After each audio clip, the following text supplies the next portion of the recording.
Hi everyone, वीरा classes में आप सभी का स्वागत है। तो आज का वीडियो करंट अफेयर से संबंधित है। इसमें हमने जुलाई और जून दोनों महीने के क्वेश्चन जो है यहाँ पर रखे हुए हैं और सारे क्वेश्चन वो क्वेश्चन है जो एग्जाम में पूछे जा सकते हैं और इम्पॉर्टेंट क्वेश्चन ही यहाँ पर लिए गए हैं। ठीक है, तो वीडियो लंबा हो सकता है क्योंकि क्वेश्चन बहुत ज़्यादा हैं, 70 के अबव क्वेश्चन है। ठीक है, तो वीडियो को स्टार्ट करते हैं। और एक बात और कि ये इंपॉर्टेंट वीडियो है आप लोगों के लिए, खासकर इसलिए क्योंकि इसमें सब क्वेश्चन और आंसर दोनों को डिटेल में दिया गया है। डिटेल का मतलब है जैसे कि अब एग्जांपल के तौर पर देखें तो जैसे कि ये क्वेश्चन है G20 शिखर सम्मेलन के बारे में है, तो इसके बाद जो G20 क्या है इसके बारे में पूरी डिटेल दी गई है। ठीक है, तो डिटेल में हम देखेंगे उस क्वेश्चन के बारे में भी, तो इसलिए ये बहुत इंपॉर्टेंट आपके लिए वीडियो। इससे आपको बहुत ज़्यादा और जानकारी क्वेश्चन के बारे में मिलेगी, अदर जानकारी जैसे कि उस संगठन के बारे में आपको यहाँ पर पता चल जाएगा कि G20 संगठन कब बना था या इसमें कौन कौन सदस्य हैं, ये सब जानकारी आपको एक्स्ट्रा जानकारी मिलेगी आपको, है ना।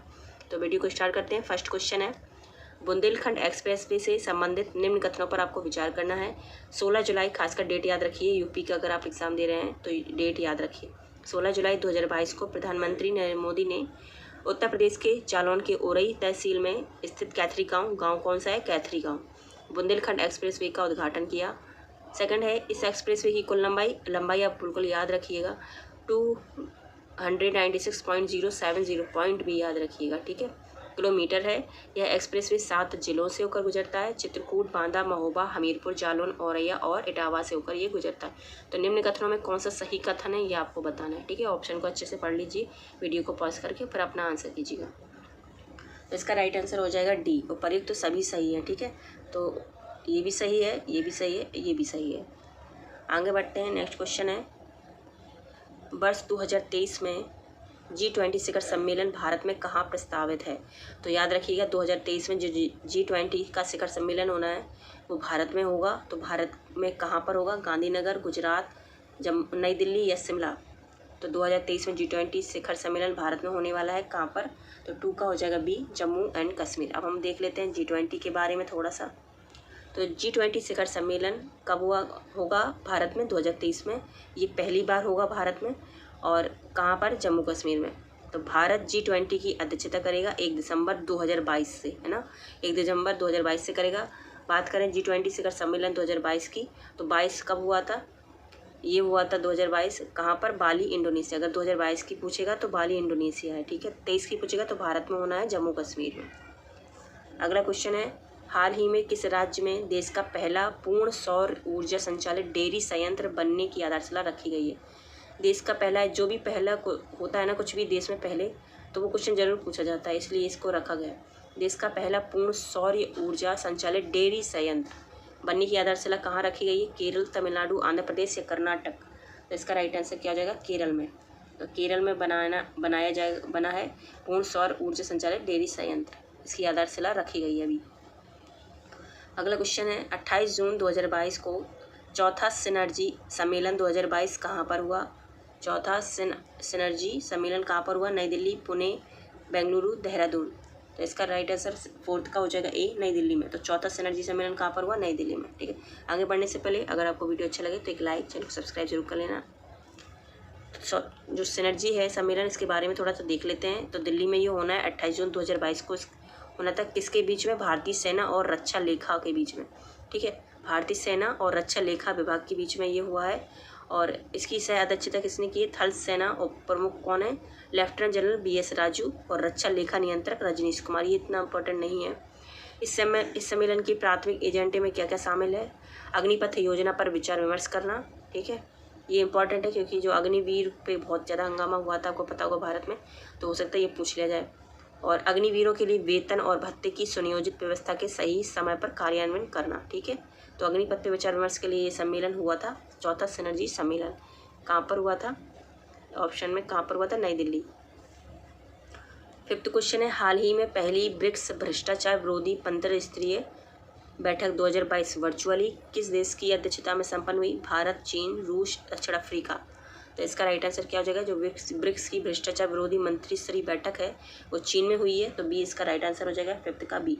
एक बात यहाँ पर आप ध्यान रखिए, अगर ब्रिक्स से संबंधित कोई भी क्वेश्चन आता है या ब्रिक्स मंत्री शिखर सम्मेलन हो या ब्रिक्स का विदेश मंत्री शिखर सम्मेलन हो, कोई भी अगर ब्रिक्स से संबंधित क्वेश्चन आता है 2022 की बैठक का, तो उसमें आपको चीन ही लगाना है, ठीक है। सारी बैठक कहाँ पर हुई? चीन में, इसलिए हमने यहाँ पर सिर्फ एक ही क्वेश्चन रखा है, एक या दो क्वेश्चन रखे हैं जिससे कि आपको एक आइडिया लग गया। तो चीन ही आपको लगाना है क्योंकि 2022 का अध्यक्षता कौन कर रहा था? चीन। तो सारी बैठक कहाँ हुई है? चीन में ही।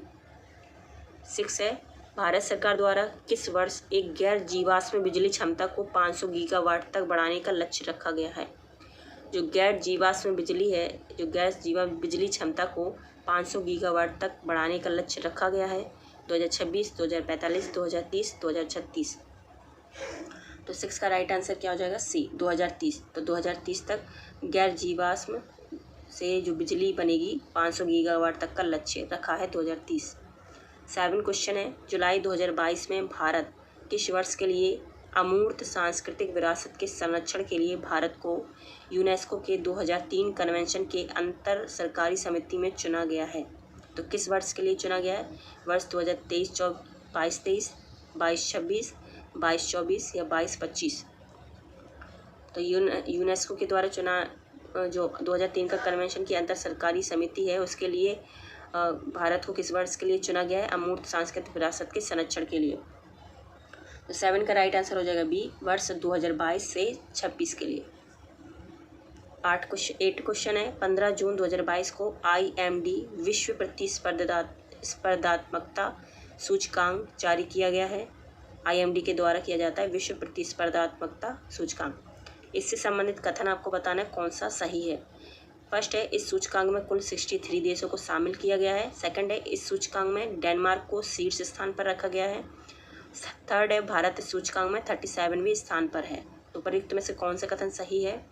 केवल 1, 2, केवल 1, 2, केवल 1 और 3, केवल 1 एवं 3, उपर्युक्त सभी। तो इसका राइट आंसर क्या हो जाएगा? 8 का डी हो जाएगा, सभी सही है। भारत का स्थान कितना है? 37, ठीक है। और पहले स्थान पर कौन है? डेनमार्क। और ये कौन सा सूचकांक है? विश्व प्रतिस्पर्धात्मकता सूचकांक, जो कि IMD के द्वारा जारी किया जाता है। जून 2022 में 9th क्वेश्चन है, जून 2022 में जारी वैश्विक शांति सूचकांक 2022 से संबंधित निम्न कथनों पर विचार कीजिए। इस सूचकांक में 163 देशों को शामिल किया गया है। इसमें आइसलैंड को शीर्ष स्थान पर रखा गया है। और थर्ड है, सूचकांक में भारत को 135वां स्थान प्राप्त हुआ है। उपर्युक्त कथन में से कौन सा सही है? केवल 1 एवं 2, केवल 2 और 3, केवल 1 और 3, उपर्युक्त सभी। तो राइट आंसर 9th का क्या हो जाएगा? डी, उपर्युक्त सभी हैं। भारत का 135वां स्थान है वैश्विक शांति सूचकांक में और आइसलैंड को शीर्ष स्थान पर रखा गया है। 10th क्वेश्चन है, वित्तीय सेवा स्थान ब्यूरो के संबंध में निम्नलिखित कथनों पर सही कथन बताना है आपको। FSIB वित्तीय सेवा संस्थान ब्यूरो, ठीक है। FSIB जुलाई 2022 में बैंक बोर्ड ब्यूरो के स्थान पर वित्तीय सेवा संस्थान ब्यूरो का गठन किया गया। जो वित्तीय सेवा संस्थान ब्यूरो है उसको बैंक बोर्ड ब्यूरो के स्थान पर गठन किया गया। भानु प्रताप शर्मा को वित्तीय सेवा संस्थान ब्यूरो का अध्यक्ष चुना गया। और थर्ड है, बैंक बोर्ड ब्यूरो की स्थापना 2016 में हुई थी। तो इसका राइट आंसर कौन सा है? केवल 1, केवल 2 और 3, केवल 3, उपर्युक्त सभी। तो 10 का राइट आंसर हो जाएगा डी, उपर्युक्त सभी है। जो बैंक बोर्ड ब्यूरो है उसके स्थान पर अब इसे वित्तीय सेवा संस्थान ब्यूरो बना दिया गया है। इसका गठन किया गया है और इसको जो अध्यक्ष है, पहले अध्यक्ष किसे बनाया गया है? भानु प्रताप शर्मा को। और बैंक बोर्ड ब्यूरो की स्थापना कब हुई थी? 2016 में। देख लेते हैं कुछ इसके बारे में। तो वित्तीय सेवा संस्थान ब्यूरो की स्थापना के लिए संशोधन, ठीक है। राष्ट्रीयकृत बैंक 1970-1980, ठीक है। ये तो हो गया संशोधन की बात। तो FSIB का कार्य क्या है? सार्वजनिक क्षेत्र के जो बैंकों और बीमा कंपनियों में प्रमुखों का चयन करना, इसका ये काम है। जो सार्वजनिक क्षेत्र होते हैं और जो बीमा कंपनियां होती हैं उनके जो प्रमुख होते हैं ना, उनका चयन करना इसका काम होता है। इसके कुल सदस्य कितने हैं? एक अध्यक्ष होता है इसमें, एक और 3 सदस्य हैं इसके। अध्यक्ष अभी इस टाइम पे किसे बनाया गया है? भानु प्रताप शर्मा को। 3 अन्य सदस्य कौन है? अनिमेश चौहान, दीपक सिंघल और शैलेंद्र भंडारी, ठीक। बैंक बोर्ड ब्यूरो की बात करें तो इसकी स्थापनाकर्ता कौन थे? RBI, ठीक है। RBI ने बैंक बोर्ड ब्यूरो की स्थापना जो है की थी। स्थापना के लिए सिफारिश किसने की थी? PJ नायक समिति 2014। और इसकी स्थापना का उद्देश्य क्या था? जो बैंकिंग क्षेत्र में चुनौतियां उनको दूर करना। बैंक बोर्ड ब्यूरो का कार्य क्या है? सार्वजनिक क्षेत्र के बैंक और वित्तीय संस्थानों के निदेशक मंडल की नियुक्ति हेतु सिफारिश करना। तो ये सेम काम है। अगला है 11, 27 अप्रैल 2022 को बिटकॉइन को कानूनी मान्यता देने वाला विश्व का दूसरा देश कौन सा है? दूसरा देश पूछा गया है। ब्राज़ील, कांगो गणराज्य, मध्य अफ्रीकी गणराज्य, एल सल्वाडोर। तो इसका राइट आंसर क्या हो जाएगा? जो बिटकॉइन है उसको कानूनी मान्यता देने वाला विश्व का दूसरा देश कौन सा है? तो इसका राइट आंसर 11 का हो जाएगा सी, मध्य अफ्रीकी गणराज्य। मध्य अफ्रीकी गणराज्य। पहला कौन सा है आप कमेंट करके बताएं। 12 है, जून 2022 में जारी विश्व के सबसे तेज सुपर कंप्यूटरों की टॉप 500 सूची में किसे स्थान शीर्ष पर लिया गया है? Summit, frontier, Fugaku, Sierra. तो जो विश्व के सबसे तेज सुपर कंप्यूटर होते हैं टॉप 500 में किसको शीर्ष स्थान पर लिया गया है? तो 12 का राइट आंसर हो जाएगा बी, फ्रंटियर को। तो फ्रंटियर जो है विश्व का सबसे तेज सुपर कंप्यूटर है, इसको फर्स्ट स्थान पर रखा गया है। और ये किसका है? अमेरिका का, ठीक है, यूएसए का। और ये समिट और सियरा भी किसके हैं? अमेरिका के हैं। ये समिट भी और सियरा भी। फुगाकू जापान का है। बात करें भारत की, तो टॉप 500 में भारतीय सुपर कंप्यूटर परम सिद्धि को 111वां स्थान प्राप्त हुआ है। लिनपैक बेंचमार्क पर परम सिद्धि सुपर कंप्यूटर की अधिकतम संसाधन गति कितनी है? 4.62 पेटाफ्लॉप्स। और भारतीय सुपर कंप्यूटर प्रत्यूष को 132वां स्थान मिला है, परम सिद्धि को 111वां और प्रत्यूष को 132वां। लिनपैक बेंचमार्क पर जो प्रत्यूष है उसकी जो गति है कितनी है? 3.76 पेटाफ्लॉप्स। और बात करें मेहर की, तो मेहर सब जो है उसको 249वां स्थान रख दिया गया है और इसका जो गति है 2.57 है। इस प्रकार भारत को जो है 3 सुपर कंप्यूटरों को स्थान मिला है। भारत के जो 3 सुपर कंप्यूटर कौन कौन से हैं? परम सिद्धि, प्रत्यूष और मेहर।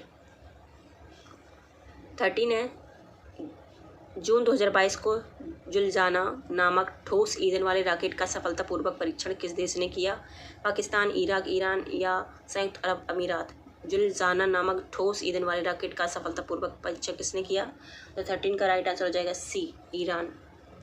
ईरान ने, ठीक है। नाम बड़ा अजीब है, याद रखिएगा।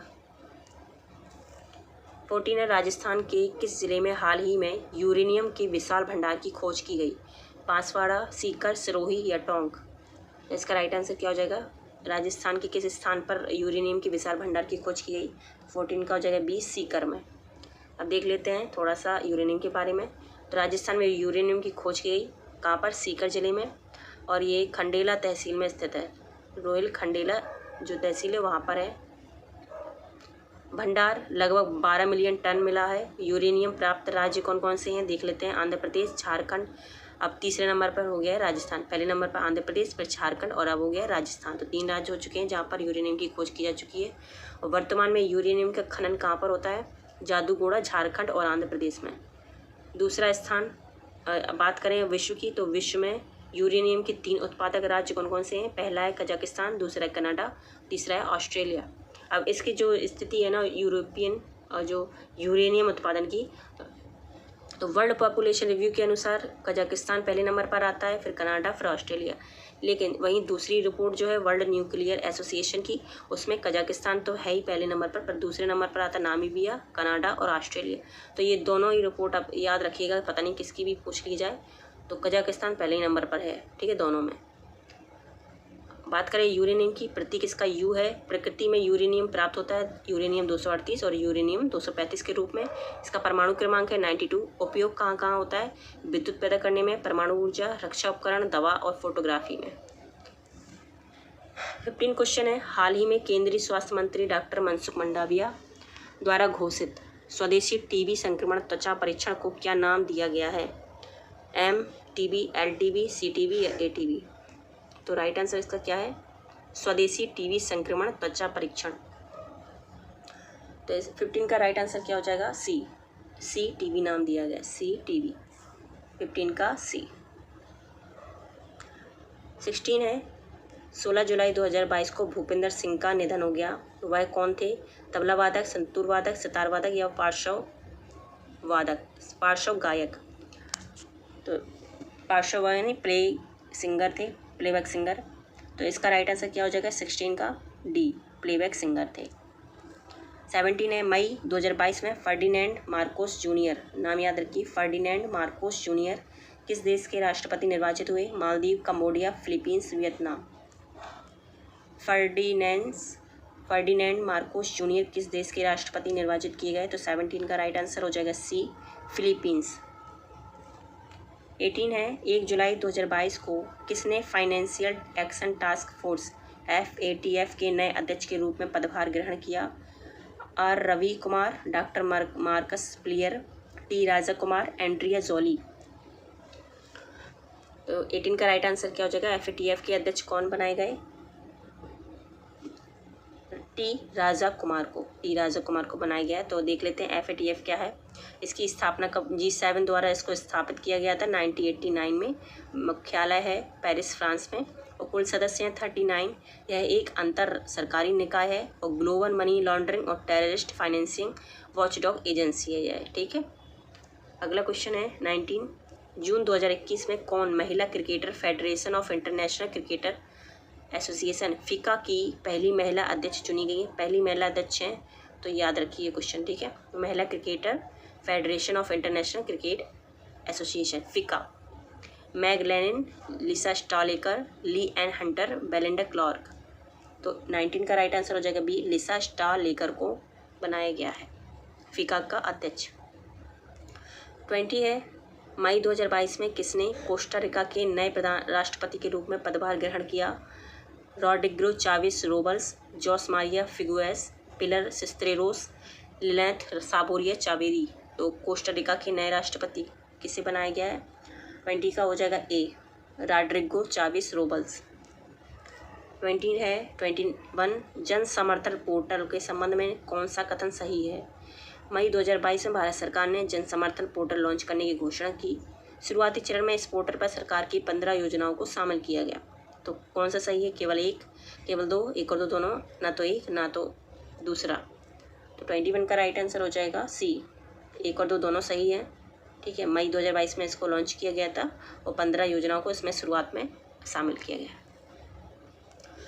22 क्वेश्चन है मई 2022 में किस भारतीय उद्योगपति को commander of the order of the British Empire award से सम्मानित किया गया है? Commander of the order of the British Empire award किसे मिला है? किस भारतीय उद्योगपति को? लॉर्ड स्वराज पॉल, लक्ष्मी निवास मित्तल, अजय पीरामल या मुकेश अंबानी। तो 22 का राइट आंसर हो जाएगा सी, अजय पीरामल को। ये क्वेश्चन याद रखिए, बहुत अच्छा क्वेश्चन है। 23 है जून 2022 में ब्रिटेन में जारी विश्व के सर्वश्रेष्ठ स्कूल पुरस्कारों की सूची में कितने भारतीय स्कूल हैं? 3, 5, 2 या 7। जो ब्रिटिश में जारी विश्व के सर्वश्रेष्ठ स्कूल पुरस्कारों की सूची में भारतीय स्कूल कितने शामिल किए गए? तो 23 का हो जाएगा बी, 5 स्कूलों को शामिल किया गया है।